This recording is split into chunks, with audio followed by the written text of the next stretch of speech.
Kembali lagi dalam debat publik calon Bupati dan Wakil Bupati Bengkayang tahun 2020 dengan tema peningkatan pertumbuhan ekonomi berbasis pengembangan agroindustri dan indeks pembangunan manusia.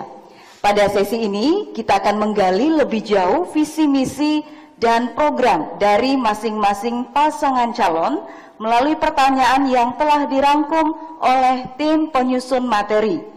Masing-masing pasangan calon diberikan waktu untuk menjawab pertanyaan selama 2 menit. Mohon perhatian untuk semua pasangan calon. Yang pertama, kepada perwakilan pasangan calon nomor urut 2, dipersilahkan untuk memilih pertanyaan yang telah disediakan.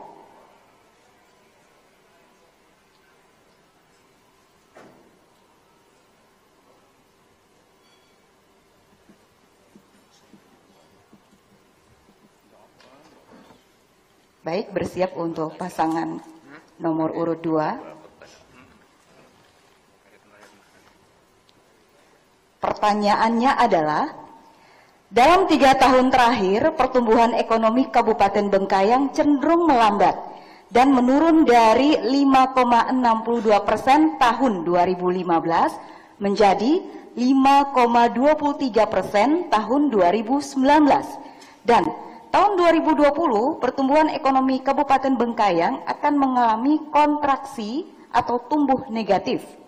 Selain pertumbuhan ekonomi yang menurun, jumlah penduduk miskin masih ada 17.690 jiwa atau 7,0% dan pengangguran sebanyak 3.506 jiwa atau 2,7%. Pembangunan yang berhasil adalah pembangunan yang ekonominya tumbuh tinggi disertai dengan tingkat kemiskinan dan pengangguran serendah mungkin. Pertanyaan untuk nomor urut 2. Jika saudara terpilih sebagai Bupati dan Wakil Bupati Kabupaten Bengkayang, strategi pembangunan yang bagaimana yang ditawarkan untuk memajukan daerah sekaligus mensejahterakan masyarakat Kabupaten Bengkayang?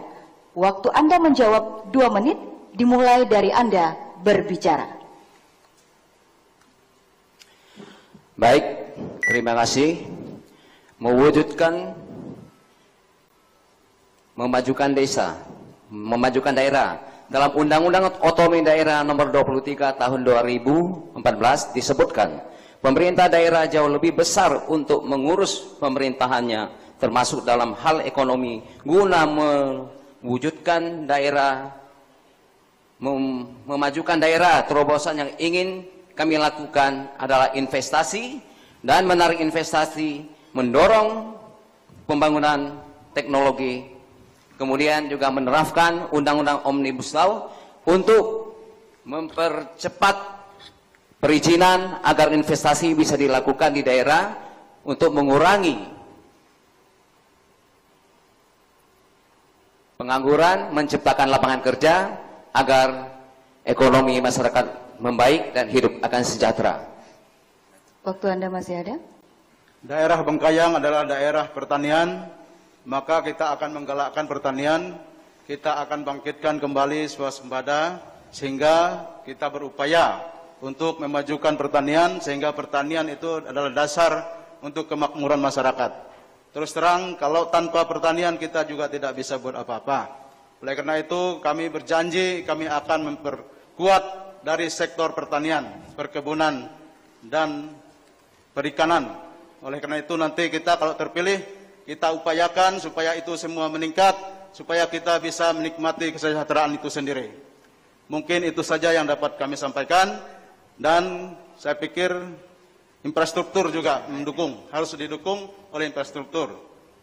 Kalau tanpa infrastruktur juga kita tidak bisa melakukan transaksi dengan biaya yang rendah. Oleh karena itu kami berharap itu akan kami lakukan. Cukup, waktu Anda sudah habis. Terima kasih. Selanjutnya, kepada perwakilan pasangan calon nomor urut 3. Dipersilakan untuk memilih pertanyaan yang telah disediakan.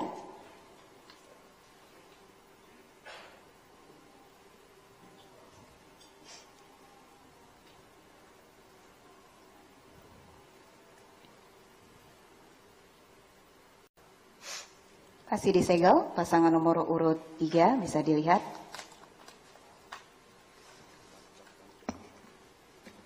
Baik. Pertanyaan untuk pasangan nomor urut 3. Sebagaimana kita ketahui bersama bahwa Omnibus Law merupakan strategi reformasi regulasi yang bertujuan untuk memangkas, menyederhanakan, dan menyelaraskan banyak peraturan perundang-undangan, sehingga diharapkan dapat terwujud regulasi yang akomodatif dan progresif dalam rangka meningkatkan iklim dan daya saing investasi, serta menghadirkan perubahan ekosistem ketenagakerjaan yang lebih baik. Omnibus Law Cipta Lapangan Kerja yang kemudian dituangkan dalam Undang-Undang Nomor 11 Tahun 2020 tentang Cipta Kerja baru saja efektif diberlakukan. Sebagai konsekuensi dari pemberlakuan Undang-Undang Cipta Kerja tersebut akan ada banyak penyesuaian, perubahan regulasi termasuk pembatalan berbagai aturan yang telah dibuat oleh pemerintah daerah. Pertanyaannya, jika saudara terpilih sebagai Bupati dan Wakil Bupati Kabupaten Bengkayang, apa langkah dan kebijakan saudara yang akan saudara lakukan agar berbagai regulasi yang diatur dalam Undang-Undang Cipta Kerja tersebut bisa terlaksana di daerah? Waktu Anda menjawab 2 menit dimulai dari Anda berbicara.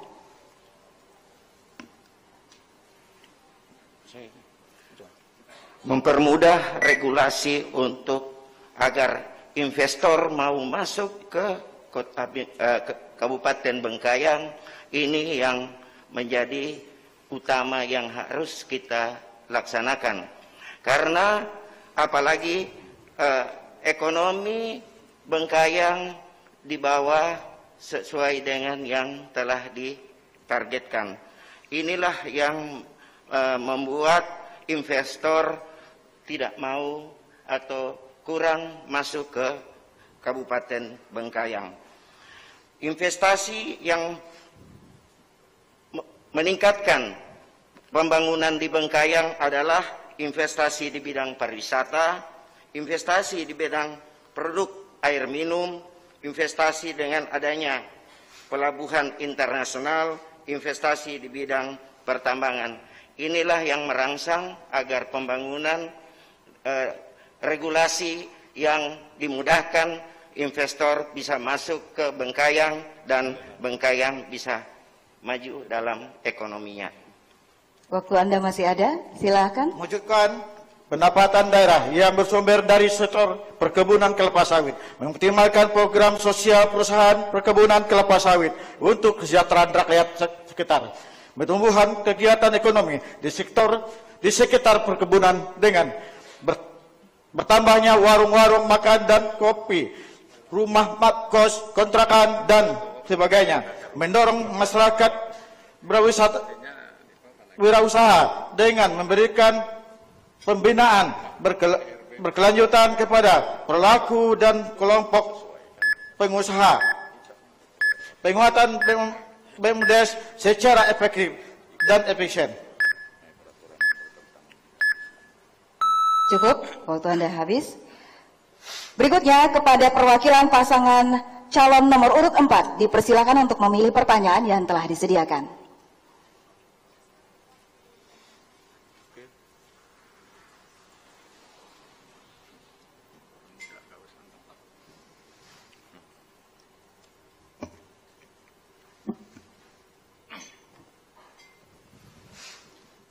Baik, masih disegel pasangan nomor urut 4.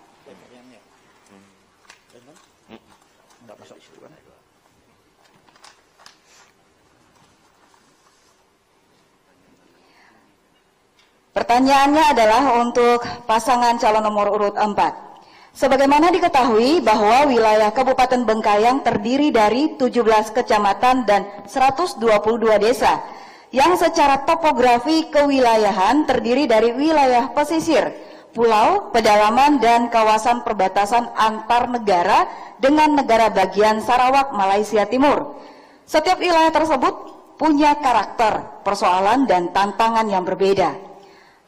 Apalagi sekitar 60,65% status desanya masih masuk dalam kategori desa sangat tertinggal.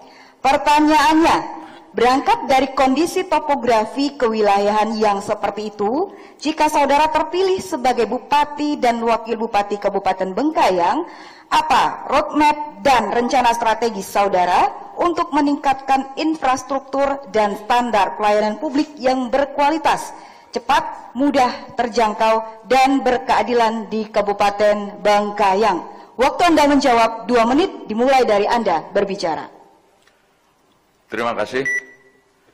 Terkait dengan kondisi Bengkayang sebagaimana yang disampaikan, tentu saja prinsip pertama yang kita harus pegang bahwa pembangunan itu harus kita berikan secara adil di setiap daerah sesuai dengan kondisinya masing-masing. Walaupun kita sadar betul bahwa setiap daerah sebagaimana yang dijelaskan tadi, misalnya daerah pesisir, daerah pedalaman dan juga perbatasan tentu punya karakteristik masing-masing. Karena itu kita harapkan pemerintah daerah dalam arti mereka yang bertugas nanti kita artinya eksekutif bersama DPR tentu harus pertama-tama melakukan kajian dulu untuk melihat secara persis potensi-potensi apa yang ada di daerah sebagaimana yang disebutkan. Nah, kita tidak bisa melaksanakan pembangunan secara merata dengan kebijakan yang sama terhadap daerah yang berbeda-beda. Nah, khusus mengenai perbatasan, harus kita menjadi perhatian utama, karena daerah perbatasan adalah beranda terdepan kita dengan daerah luar. Sehingga bukan saja hanya masalah potensi pembangunan ini kita akan coba perhatikan dan coba kita tingkatkan, tapi ini juga masalah bagaimana bangsa lain, bagaimana bangsa di seberang kita, melihat kita sebagai yang mampu membangun bangsa kita sendiri. Silahkan ditambahkan. Untuk meningkatkan kesejahteraan bagi masyarakat Kabupaten Bengkayang yang terdiri dari 122 desa, 17 kecamatan tersebut dengan tingkat kemiskinan masih hampir rata-rata 60%, maka harus kita memulai dari sisi perencanaannya dulu. Perencanaan itu wajib kita lakukan dengan matang, wajib kita lakukan adanya segala pembangunan, prioritas pembangunan itu sendiri. Dan yang ketiga, kita mampu memberikan atau pendelegasian kewenangan masing-masing kepada SKPD yang membidangi. Dan yang keempat, kita cukup waktu Anda habis. Terima kasih. Selanjutnya kepada perwakilan pasangan calon nomor urut 1, dipersilakan untuk memilih pertanyaan yang telah disediakan.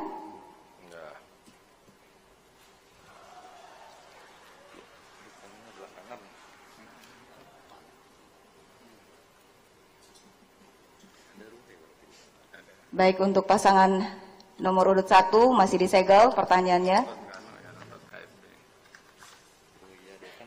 Bersiap untuk pasangan nomor urut 1. Peredaran gelap dan penyalahgunaan narkotika masih menjadi salah satu masalah nasional dan daerah.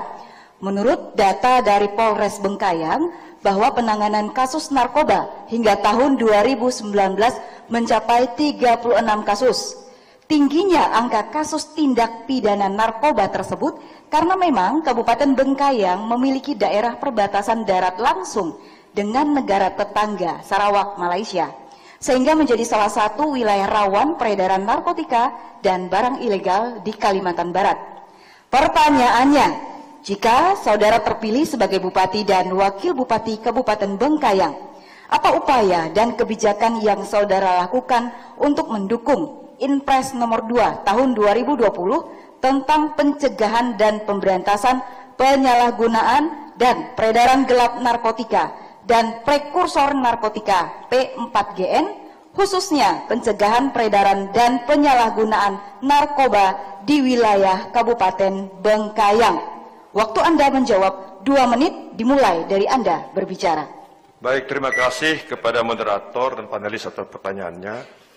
Karena Bengkayang adalah daerah perbatasan dan daerah perairan, ada Laut Cina Selatan berbatasan langsung dengan Kepri, Tiongkok, makanya kita harus pertama-tama dalam pencegahan ini bekerja sama dengan BNN dan pihak kepolisian serta imigrasi di daerah perbatasan bagaimana peredaran narkoba ini jangan sampai masuk ke wilayah kita di daerah perbatasan khusus Jagoi Babang dan Siding. termasuk juga di daerah perairan yang kemarin tertangkap hampir belasan kilo di daerah Teluk Suak.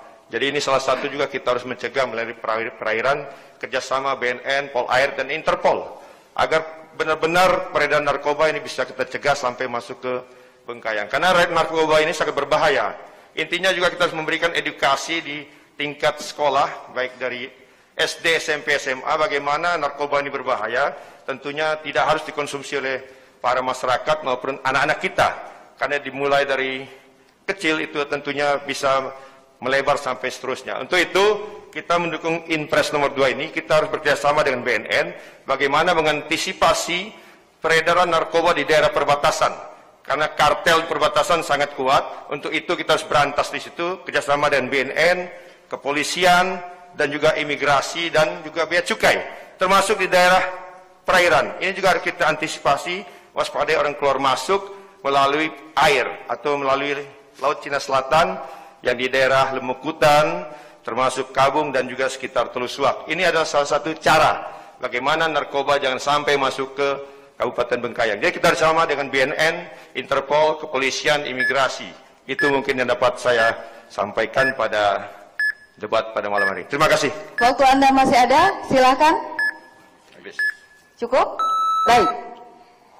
Baik Bapak Ibu para hadirin dan pemirsa, boleh berikan aplaus untuk para pasangan calon.